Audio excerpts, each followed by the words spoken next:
بسم اللہ الرحمن الرحیم۔ السلام علیکم ورحمۃ اللہ وبرکاتہ۔ ناظرین، مرکزی جمعیت اہل حدیث پاکستان کے زیر اہتمام 8 اور 9 مارچ کو لاہور میں ہونے والی آل پاکستان اہل حدیث کانفرنس بڑے تذک و احتشام کے ساتھ منعقد ہو رہی ہے۔ یہ 24ویں مرکزی کانفرنس ہے۔ یہ کانفرنس پاکستان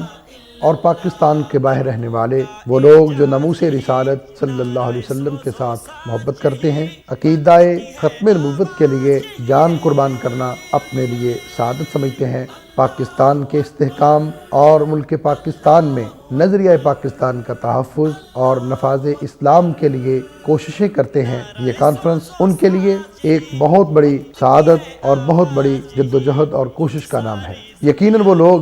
جو ان چیزوں کے ساتھ وابستہ ہیں، انہوں نے اپنے اپنے علاقوں میں، اپنے شہروں میں اس کی تیاریاں شروع کر دی ہوں گی، اس کے لیے منصوبہ بندی شروع کر دی ہوگی، کیونکہ یہ کانفرنس اہل حدیثوں کا ایک عالمی اجتماع ہے اور لاکھوں کی تعداد میں جمع ہونے والے اہل حدیث پوری دنیا کو ایک پیغام دیں گے تحفظ ناموس رسالت کا، تحفظ عقیدہ ختم نبوت کا، پاکستان میں نفاذ اسلام کا، پاکستان کے استحکام اور پاکستان میں نظریہ پاکستان کے تحفظ کا۔ اس پیغام کو عام کرنے کے لیے اور اس پیغام کو زیادہ سے زیادہ مضبوط کرنے کے لیے میں پھر گزارش کروں گا مرکزی جمعیت اہل حدیث پاکستان کے تمام ذمہ داران، عہدیداران، کارکنان سے کہ وہ جو ابھی تک کمر بستہ نہیں ہوئے وہ کمر بستہ ہو جائیں اور اپنی دن رات کی محنت اور کوشش کو 8-9 مارچ 2018 کی ہونے والی کانفرنس کے لیے مخصوص کر دیں۔ شکریہ۔